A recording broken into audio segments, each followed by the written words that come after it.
Grabamos. Bien, excelente. Estamos grabando entonces, estamos en el capítulo 3.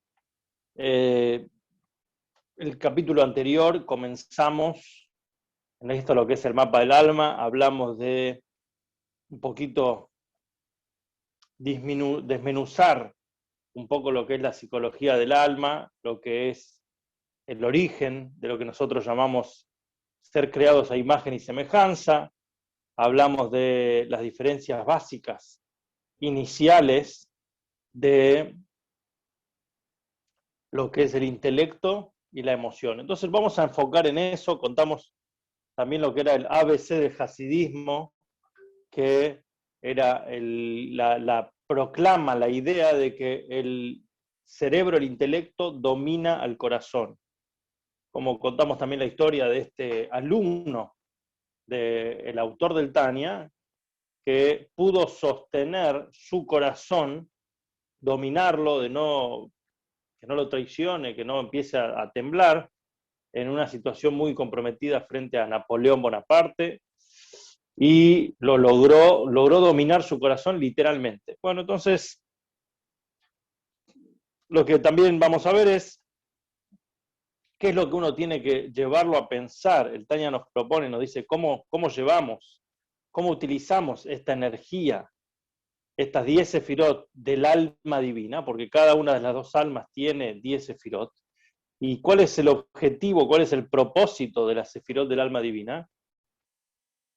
Servir a Dios, atender lo que es amar a Dios con todo tu corazón, con todo tu ser, y temer a Dios, que son las dos grandes raíces, las dos grandes fuentes, a partir del cual surgen todas el resto de las emociones y de las sensaciones, y todas las mitzvot. De hecho, nosotros tenemos los primeros 2 mandamientos.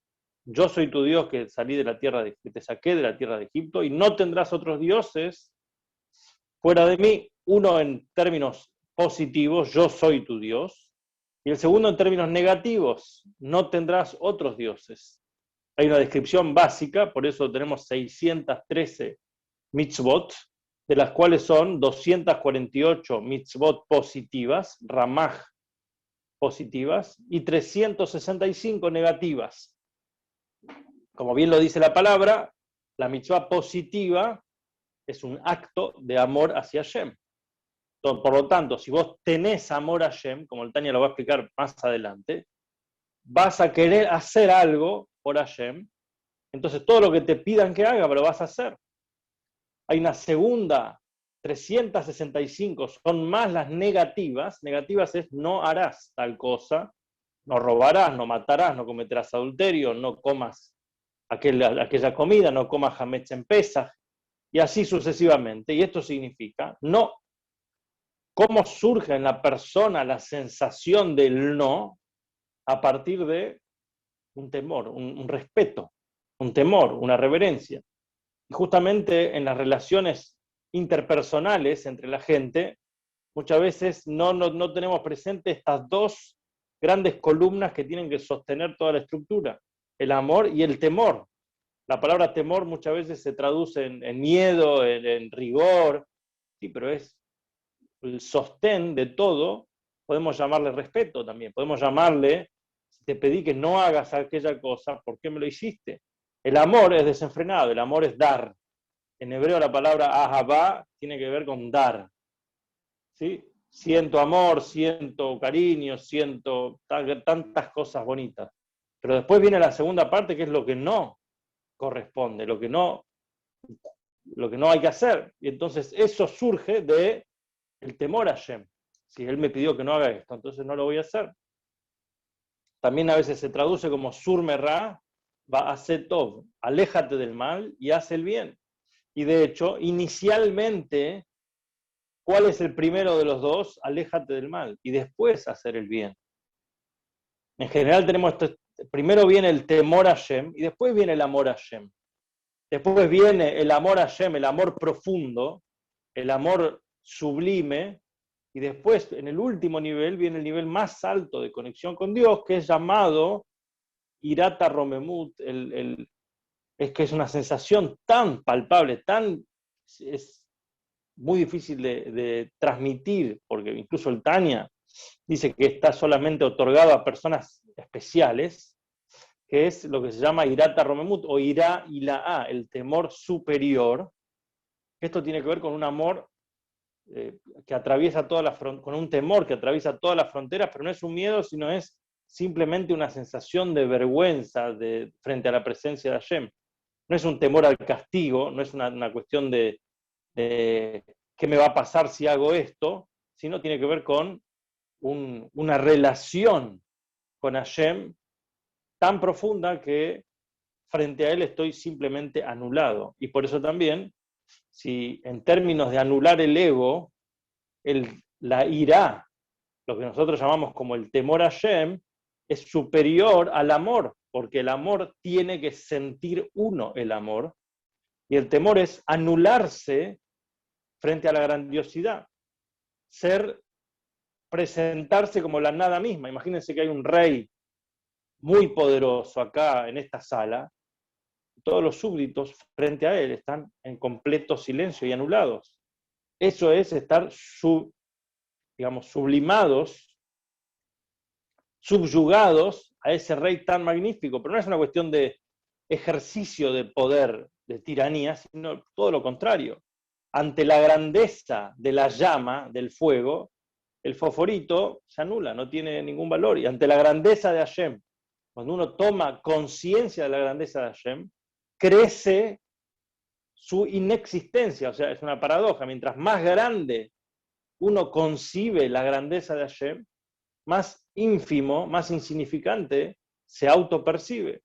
Hasta el punto de, incluso los ángeles, cuando hacen todos los días tefilá, como se dice, Kadosh, Kadosh, Kadosh, santo, santo, santo, así, cuán elevado eres, y le dice, los serafim y aquellos ángeles que se consumen, ¿por qué? Porque ellos perciben la magnificencia, la grandiosidad de Hashem, y simplemente desaparecen. No hay un acto acá o sea, cuando vos estás frente a un imán tan grande, frente a un sol tan grande, te anulás.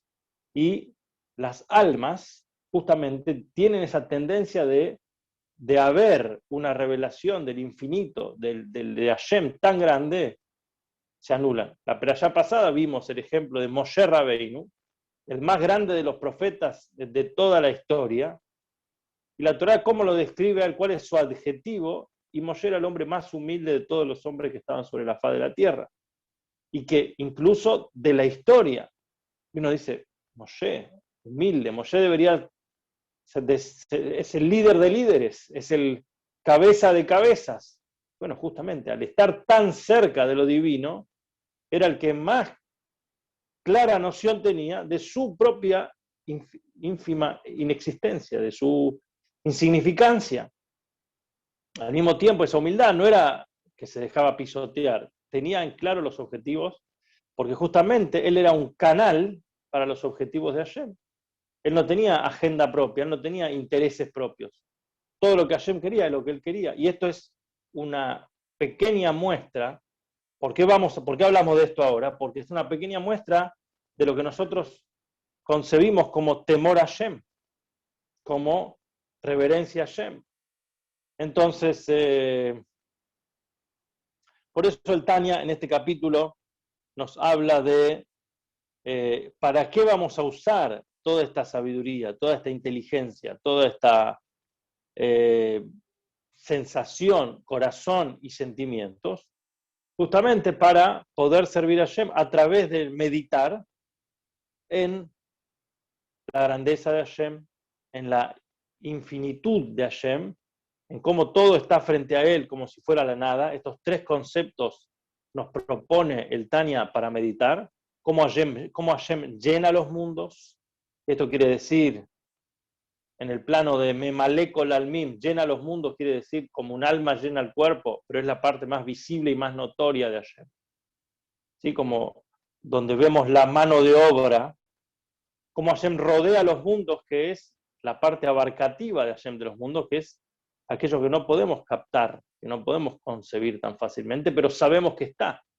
¿Sí? Como cuando uno tiene alguien sabe que hay alguien que sostiene todo esto, pero no le puede dar nombre, no le puede dar entendimiento justamente porque es tan grande que no podemos abarcarlo con nuestra mente. Y hay una tercera, que es simplemente, como lo plantea acá el Tania también, en tres versículos de Tzama leja nafshi, mi alma está sedienta hacia ti, y es la sed, o sea, lo que el Tanya nos dice es cuando vos meditas y meditas y meditas y te despojás de todas las interferencias que te, que te interfieren en tu conexión con Hashem, se va a despertar, Nolda Benitorerá, se nace y se despierta Midat Irata Romemut, la capacidad del temor a lo reverencial, en su mojó, en su mente y en su pensamiento, Leiraulit Boshesh, de temer y de concebir y de avergonzarse de la grandeza del infinito, que no tiene fin y no tiene finalidad, y el temor a Hashem en su corazón, y nuevamente se va a despertar en un amor profundo como llamas de fuego, en un aprecio, en una cercanía y en una atracción de su alma a la grandeza del infinito de Hashem. Entonces estamos hablando acá de una sed, y dice acá una sed, estamos hablando de una sed muy potente hacia Hashem. Ahora, por ejemplo, ¿de quién podemos hablar que era una persona que tenía sed de Hashem?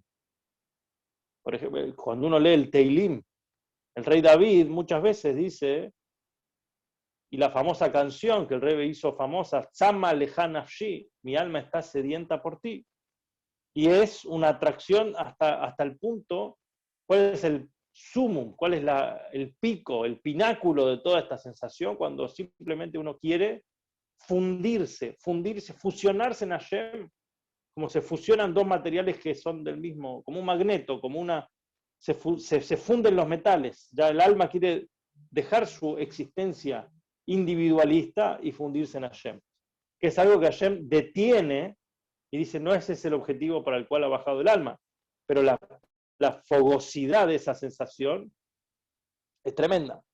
Y como dice, Nixefa vegam kaltanafshi, mi alma se desespera de anhelo en Hashem, Tzama nafshi lelokim, mi alma está sedienta por Elohim, y después dice, Tzama leja, mi alma está sedienta por ti, que como comentan había un mashpia, un maestro en la ciudad de Lubavitch, que fue maestro de la yeshiva, llamado Rav Groinam, que él tiene un comentario sobre el Tania que salió hace poco. En 5776 se imprimió, bueno, este último libro, pero era basado en manuscritos de larga data que se encontraron de este alumno de la yeshiva y quien era maestro en la yeshiva de Chabad en Lubavitch, en Rusia. Estamos hablando hace aproximadamente 100 años, 120 años. Y él justamente escribe sobre estos tres pasos, dice, uno se refiere a los tres niveles que habló antes de meditar. Cómo Hashem llena los mundos te lleva a una atracción. Cómo Hashem rodea y abarca los mundos, por lo tanto los trasciende y no lo podemos comprender. Habla del segundo nivel, de la sed del alma, de aquello que no comprendés pero te atrae. Y el tercer nivel, Tzama leja nafshi, que habla directamente de cómo somos nada frente a él. ¿Sí? Y esto es la esencia. Entonces, hay acá una cuestión también que el Tania propone y nos dice, ¿de dónde viene el fuego?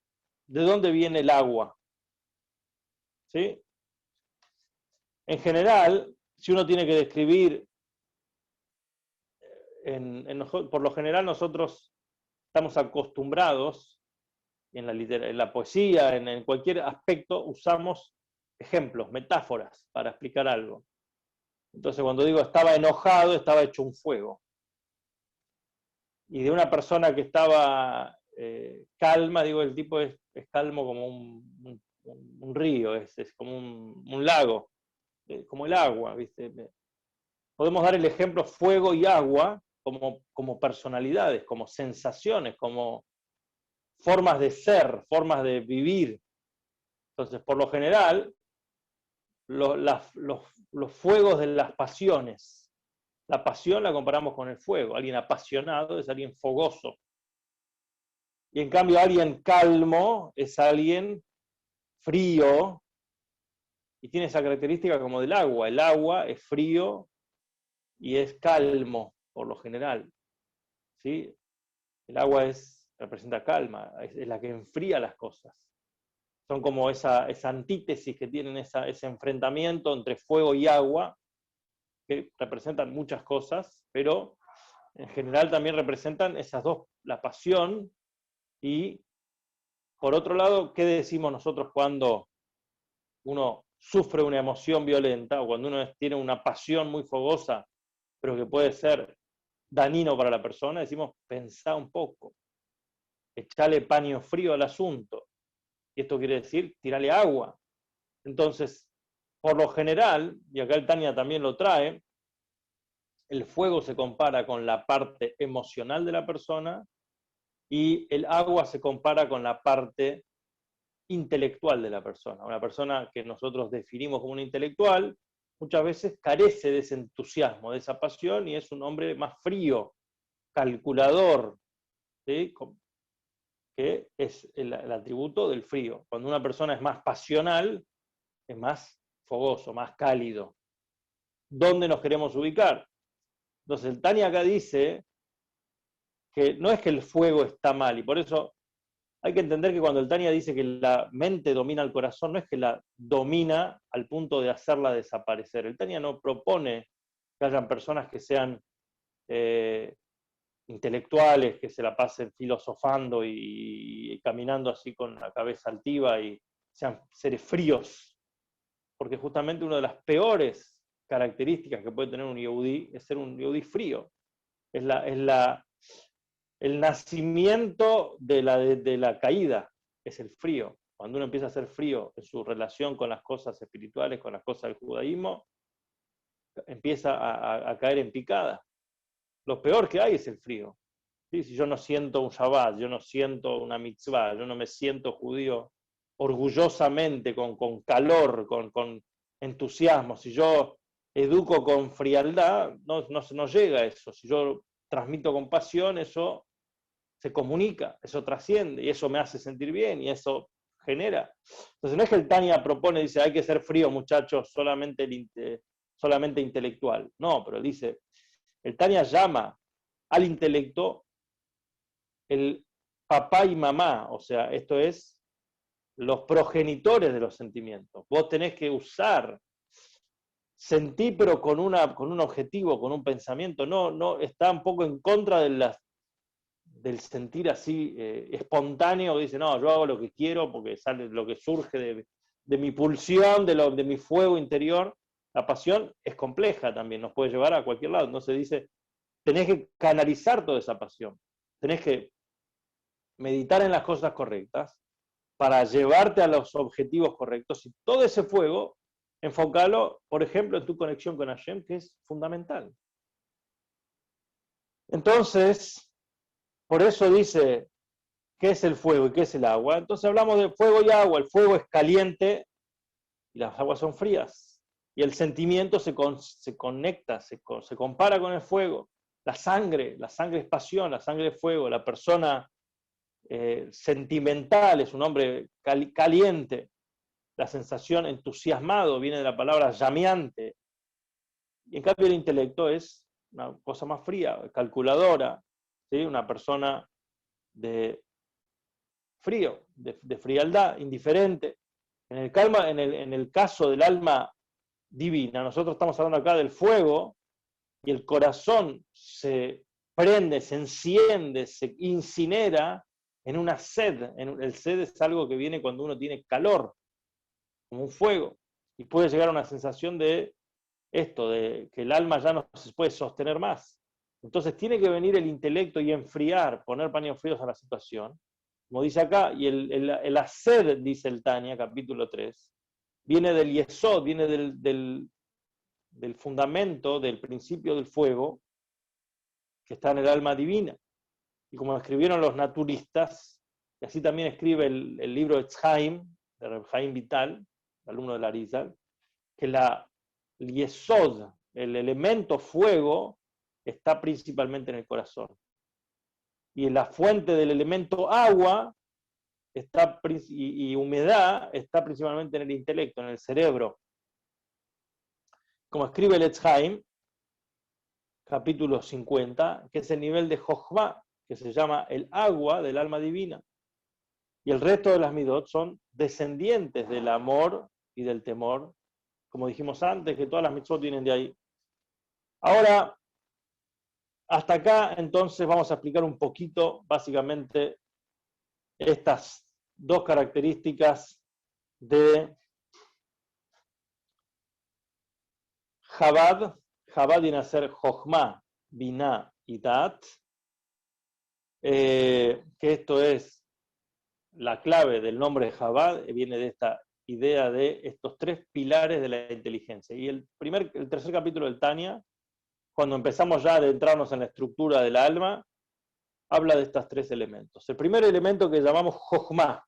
Jochma es fundamental. Jochma es, como dijimos antes, el hombre está hecho imagen y semejanza de Hashem.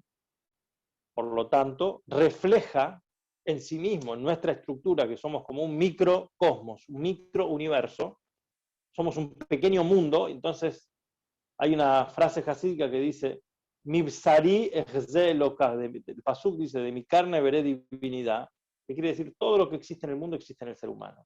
Y todo lo que existe en el ser humano existe en el mundo.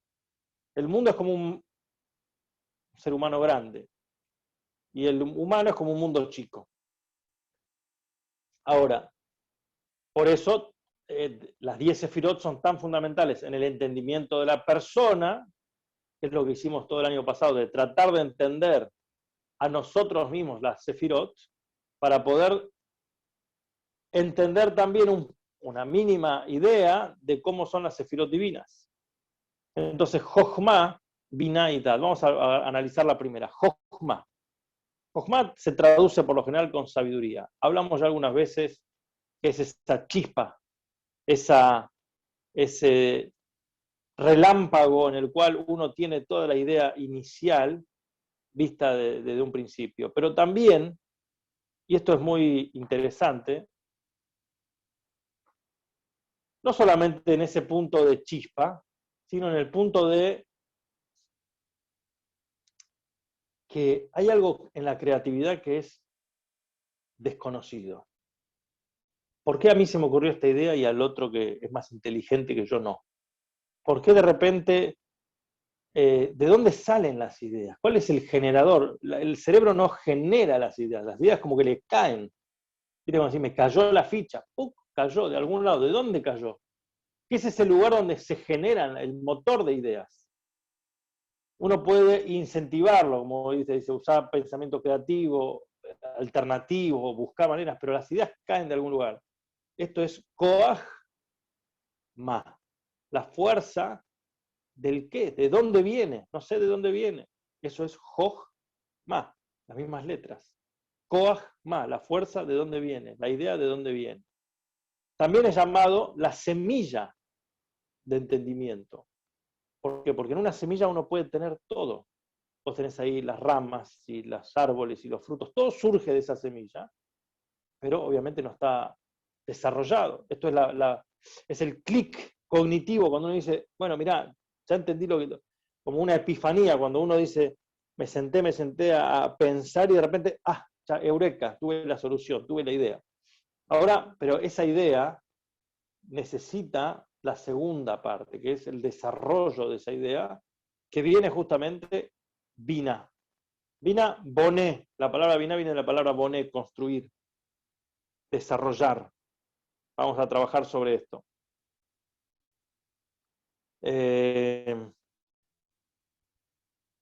Y esto es, no digo lo contrario a Jochma, pero muy diferente. Binah toma algo existente, lo empieza a desmenuzar, lo abre, lo alarga, lo extiende, lo profundiza. Dice, ¿que tienes una idea? Bueno, vamos a preguntar, ¿es válida? ¿Se puede aplicar en la realidad? ¿Cuánto va a costar? ¿Cómo se hace? ¿Qué mecanismo tenemos que hacer? saca todo de la caja esta, que son las semillas, la gesta, justamente, y por eso también se compara la idea como un embarazo, la gestación de las ideas. La idea surge con el punto seminal, donde se origina, después se va gestando esta idea hasta que nace el proyecto, la idea, la aplicación. Entonces, la idea se va llevando más a la parte de desarrollar. Tiene que pasar pruebas, análisis, sí o no, es correcto o incorrecto, es factible o no es factible. Todo eso lo va haciendo Binah, desarrollando la idea, extendiendo la idea, comparando la idea con otras ideas similares. ¿Sí? El proceso. Binah está todo, pero es el potencial. Perdón, en Jochma está todo, pero está en potencial, está en potencia. Si la semilla yo no la planto y no la pongo en el lugar correcto, se va a pudrir y no va a generar nada. Justamente tengo que tomar esa semilla, depositarla en la tierra y ahí va a crecer el proceso. Ahora, después de eso viene la parte de que hay incluso, y eso lo hablamos cuando hablamos de la Sefirot, ya empiezan a tomar si esa idea es posible o es positiva, es afirmativa o negativa. Esa idea me tiene que provocar algo. ¿Qué me genera esa idea? ¿Positivo o negativo? ¿Sí o no? Pro y contras de cada cosa. Y una idea o cualquier sensación, y esto es algo hasta infantilmente lo podemos entender, algo me genera atracción o rechazo, que es casi la única relación que tenemos con las cosas. Me atrae o lo rechazo. Amor o temor. El rechazo acá en el término no de rechazar, sino de conciencia de la lejanía, de las consecuencias, como dijimos en el ejemplo de un niño que no es consciente de los peligros, y el padre, como tiene la parte cognitiva más desarrollada, entiende los peligros, por lo tanto siente y se preocupa más por su hijo que el hijo mismo.